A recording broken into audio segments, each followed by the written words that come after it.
get into the Land of Dawn for the battle for match points in the first match of the playoffs. How will this actually pan out? This is something that we haven't seen in quite a while as well. And Kabuki on Benedetta, will he be able to lane well against someone like the Beatrix with better range? Oof. I mean, range is a big factor, especially in the laning phase, right? So how it plays out, it will depend, because Benedetta, I think, has a lot more flexibility in how he wants to approach the laning phase.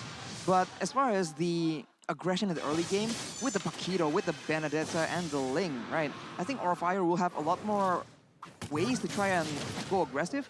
But Alterego later on, they have the advantage of having a proper front line. So without the Diggy, if they can bait out the time journey somehow, I think Alterego has it. Is this the first time that Godiva's picked up someone like the Diggy? Yeah, I mean, I think it is. from what I can remember, I've never seen Godiva on a Diggy. So again, both teams are stepping out of their comfort zone. High already going to go for the invade. Leo Murphy with the Stampede, looking for a play here. Retribution is available for Sully Boy, and High is actually the one who gets it. Ten of the Blades popped in. Leo Murphy forced to flicker out. High gets out. Alarm Bomb almost taking Leo Murphy down. But just like in game 1 and 2, it's Aurafire with the early aggression. Man, we saw that this pick, right, this strategy with a Diggy, we have seen that it can be countered by an Estus, but unfortunately for Alterego, they have already put in their roamer pick, so it's an option they can't really explore. Right now, they're just forced to deal with the mobility, the burst coming in from the fighters and the assassins. This is similar to game number 1. Having a lot more fighters and fighters generally allows you to be a lot more aggressive, and if Alterego fall behind, that will mean a lot of dives coming in from Aurafire, I think. You're right. I mean, right now, Aurafire, you can see that they are ahead a little bit in terms of that gold. They're able to maneuver around the waves a lot better right now, as we can see there in the top side as well. But talent creation by Axe, it seems like it's a flip. Papulong is the only person who opted for the Alterego here this time around, but Pai. Oh, gonna get chunked low. Called Alter already placed in with the Black Dragon form, so this is gonna be a massive advantage as Fluffy cancels out the real world manipulation. Petrify popped in, but that's gonna be the time of the Blades with the time journey to actually disengage. High jumping in with the Blades, looking for some damage. That's gonna be the reverse time, bringing it back. Sully Boy comes in with the heavy spin. He's able to survive. That's a kill over towards Face Hugger. Pai jumps in onto High, looking for a trade back once again. Only a 1-for-1 XP for Jungler. Who wins that out in the end, Arashi? I think all things considered, we were talking about how the early game is favoring Aurafire, so I think Alterego comes out on top, but of course, Kabuki comes down to join the party, and overall, I really think that, given the context, given the circumstances, Alterego came out on top in that engagement. The problem is Televoy was taken down, so neither of them actually wanted to commit onto the turtle. Aurafire was so low that they didn't want to overcommit either. Both teams playing it very, very safely, as once again, Aurafire already on the turtle. High has the Blades. Feather Airstrike popped in. Sully Boy does not want to go for this. A bit too risky. They're just going to give it over to Aurafire. That's the turtle taken by Aura. Presented to you by Samsung Galaxy A series. As in this gold lane, this is what you're going to see. Kabuki is going to constantly shove the waves in so that he can rotate around the map with the Benedetta mobility. But here, we're also going to take a look at the emblems, Arashi. Free Festival of Blood, so they're aiming to make it a very bloody game. Demon Slayer for both junglers, but I think we already agreed that having a more utility jungler usually, right, ends up with more of those objectives secured. In the poke department though, the Yve gonna have a bit more damage coming in compared to that magic shop from the side of Facehugger, but now there's a lot of damage from Alterego. The time journey though is clutch, but now Aurafire won't have it available for any aggressive plays. I mean, still 70 seconds left until that neutral objective hits, and Televoy still being very aggressive here in game number 3. Luckily, he wasn't taken down, because that would have been a complete disaster for Alterego. Very similar to game 1 and game number 2. 50 seconds left on the clock as Kabuki caught in a 2v1 situation. Ooh, man, they sacrificed so much to actually go onto that top side, man. Yutong, Pai was in that top side, and the entirety of that turret shield has been taken away by Fluffy. He also has a gold lead here, and this is not really going to be good for the Yutong. What is good about the Yuzong, though, is the new Exorcist skin. You guys can go ahead and check it out because, look, it's been amazing, right? Oh my god, look at the effects when Pi got the triple kill when he was 1v4ing, Aura got scared because of the skin, man. But now, Feather Airstrike popped in up top. Kabuki has the damage to actually follow it through. But there's not going to be enough. Alterego are able to maneuver themselves out of that lane. And Kabuki's just going to go for a cheeky cut. 5 minutes has elapsed here in game number 3. And if we're talking about that mid-game, who do you think it favors? I think the mid-game absolutely favors Aura Fire, just because more burst damage, more mobility, right? Having 2 assassins essentially and 1 fighter is gonna have give them a lot more advantage when it comes to those weird skirmishes, which happens in the mid-game. Later on though, with 2 fighters of their own, with the Yutong and the Akai, there's a lot of crowd control available. I think, like you mentioned in the beginning of the game, the main man here that decides how the fight goes is gonna be Godiva on the digging. When the time genie gets popped up is gonna be critical in deciding who comes out on top. I think it's a very good time to actually talk a little bit about why we went for Aura Fire. Most of us, except for Papulung, right? But on the bottom side, we're going to talk about this first. Black Dragon form popped in by Pi, but he's not going to be able to defend his bottom side tier 1. It's going to fall to the hands of Aura, top side again. So, why did we go for good snipe by Nino? Yikes. What a good read as well, man. He just grabbed that shot out of nowhere, just like you guys can grab food out of nowhere with a 90% discount code, grb.to/MPL. You can also scan the QR code. But again, let's talk about why we predicted Aura. Because for me, it's been because of that wave control, right? With the Benedetta, that's a winning lane. With Fluffy on the Paquito up against the Yutong as well, Yutong does have quite a bit of trouble there. And they're just able to control every single neutral objective with that. And you can see even the disparity in the level between Hai as well as Celiboy. Hai is a level, almost 2 actually, levels ahead of Celiboy, and you can see the difference when it comes down to that wave clear, as now we can take a look at all the items here in the 7th minute. Nino with the BOD will be a bit of a menace, especially if Aura Fire wants to risk getting in the fights with low HP, because if you're lower than 50% HP, that's where the BOD really spikes up in value. Diggy rushing the Radiant Armor though, Godiva really respecting the potential for Yeef to force out the time journey defensively, right? And the Hunter Strike and the Bloodlust Axe on the hands of Kabuki. This is what we've seen in Season 8, I believe, a lot. The fighter in the gold lane just making sure that the marksman doesn't get any chance to play at all. As we mentioned earlier, I do think the main difference is that with the Cult Altar, the damage from Aura Fire isn't exactly ultimate reliant. So even if you initially get saved by the Cult Altar, Aura Fire can just stick around and take you out afterwards as well. I think that's the main issue. And with the Diggy, with the time journey available, I think that's the main key factor in ensuring that Aura Fire are the ones that dictate how the fights are going to go. At this stage, we're going to see Hai trying to push the lane in the bottom side, trying to send a member from Alterego down so they can set up for this next turtle properly.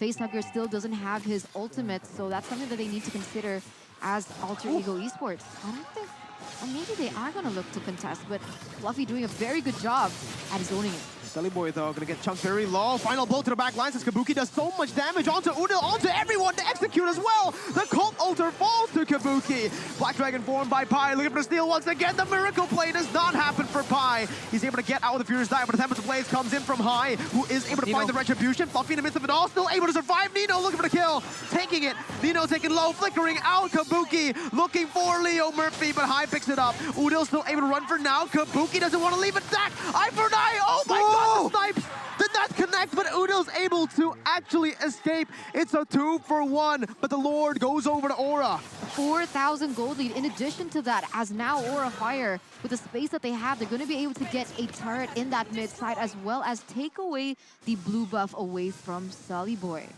Not ideal for Alterego, but they do get trades, right? And when you're on the back foot, any kind of trade is essentially beneficial. Nino especially picks up a kill, Udil as well. So all things considered, not the worst of scenarios. The longer the game goes, the more Aura Fire needs to be a bit more careful with how they want to engage. The members simply will be too tanky to get bursted down in such a decisive fashion like in the previous fight.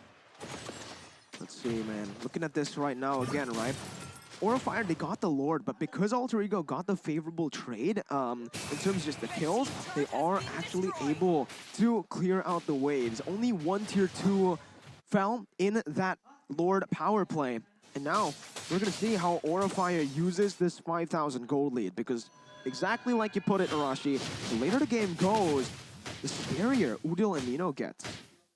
That's going to be a huge problem as now we are in the 10th minute. And this is where it's going to get very important, right? How are they itemizing against one another as Alter Ego Esports continue to scale?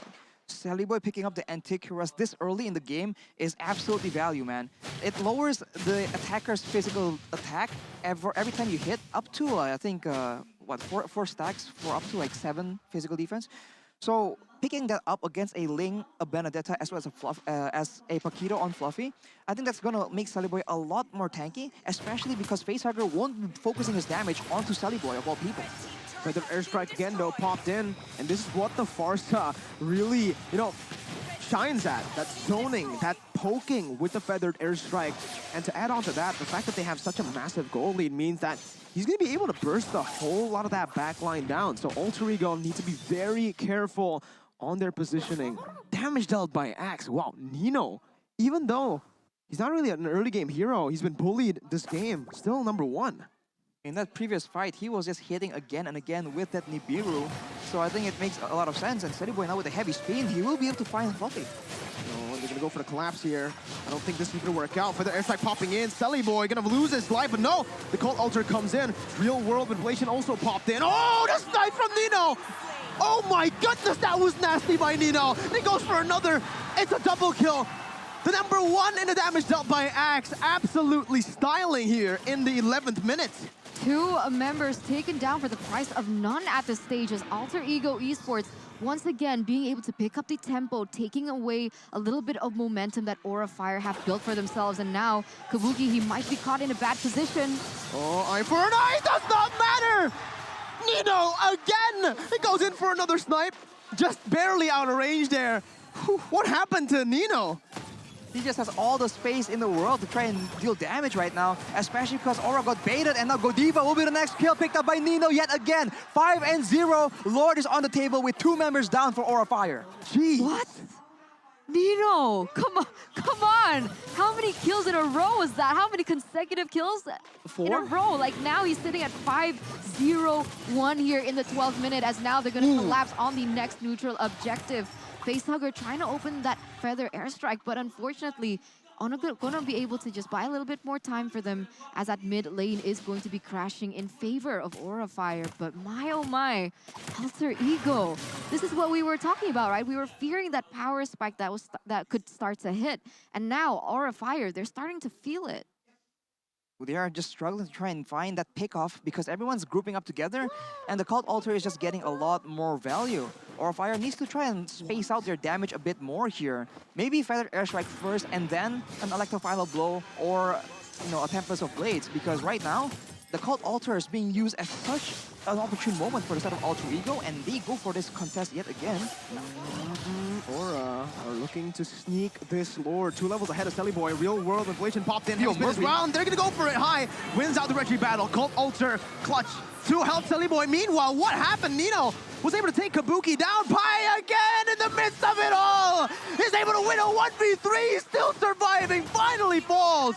Man, what are these side laners of Alter Ego made of? 2-for-1 trade for Alter Ego Esports, and even before this matchup began, the main highlight for this matchup against Aura and Alter Ego is the fact that both of these teams have really strong side lanes. And you can see it actually go into fruition as Fluffy. Is he gonna get taken down? Oh my god, the name of the game right now is finding Nino for Aura Fire. It hasn't happened, not a single time. He's still deathless. He flickered forward in that last fight. What? He almost got taken out and he pops the Wind of Nature at the exact moment.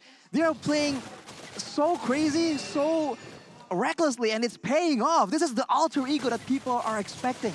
7-0-1 on Nino right now, and it's just so insane to see.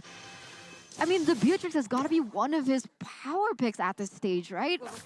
We have seen that he has mentioned that he is confident on that Beatrix. When it was meta, he was able to use it to great effect, but right now, he is showing Kabuki how it's done. This is absolutely crazy, right? Because again, we went for Aura Fire in the draft. We predicted Aura Fire because of how well they were able to play around the neutral objectives early on. And usually for Aura, when they get such a massive goal lead in the start, they're not a team that lets go of it that easily. So it's super impressive by Alterego right now. The fact that they are able to turn it around. Right, I mean, we saw it in game number 1, right? They have the advantage. They don't let Alterego get any moments at all. It was a 0-kill game for Alterego, I believe. So we thought that was going to be the same story, but right now, look at the items. Nino is on a full inventory slot. He has the Has Claws as well, so his sustain is going to be a lot healthier as Conceal is being popped by Aura Fire. They're going to go for it. Again, it's Nino. He's able to flicker out. He is able to dish out the damage. It is a disaster for Aura.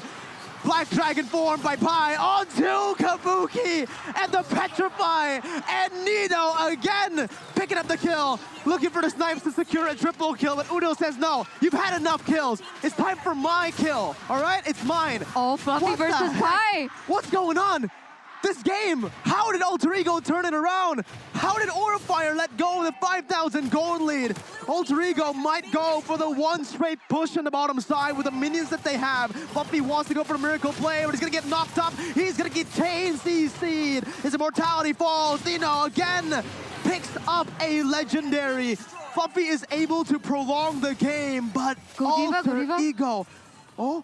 Wait a minute. Oh no. They might be going for something here. Godiva spawn in the back. He's gonna go for the reverse time right now, but look at that. It's still Godiva taken down for nothing. Oh man. I mean, Fluffy bought enough time for Aura Fire to come back because that would have been a disaster if Alterego Esports could have ended that with a one straight push. We do see the beauty of High being on the lane, being able to mobilize around the map, look for counter split pushes all across the board, as now Alterego Esports, they're going to be the first ones to set up for the Lord with two-man advantage. Oh my god, what is that damage? Feather Airstrike took away almost all of Nino's HP, but Facehugger, he popped this Feather Airstrike in a very open position. Kabuki on the Benedetta is not going to survive the damage coming in from Nino. High isn't. Oh, what the heck? High! Huh? Again! High stole the Lord? Saving the game for Aura Fire against all odds. What a steal from High, man. Some way, he was just able to get in there and get that retribution, but Alterego, they want vengeance, they want to punish him for that play. Is it going to be enough, Mirko? And this is the siege for Alterego. Alterego in the base. High gonna get shredded down by Nino's Nibiru. Nibiru's passion popped in. Facehugger responding in 5 seconds. Lord gonna be micromanaged by Alterego. Every single wave cut here except that top side. Alterego wants to look for an end with a 2-man advantage, but they might not be able to go for this. Kabuki spawning in 2. Aura Fire. High save the game, but wait a minute, Feather Airstrike popped in there doing so much damage, but look at Nino, focused on Nino, he's able to dish out so much damage in the back line right now as Pi jumps in, by the time! Nino! What the heck? Gets the snipe onto Kabuki, he's able to cut away, he's full HP, that's a double kill for the Wonder Boy. Nino looking for more, looking for the end, the real world manipulation comes in as Nino targets the base, he's able to maneuver all around as he goes for it. Fluffy trying to survive, trying to save the game once again. A double kill picked up, but it's Nino with the legendary. He secures match point for Alterego.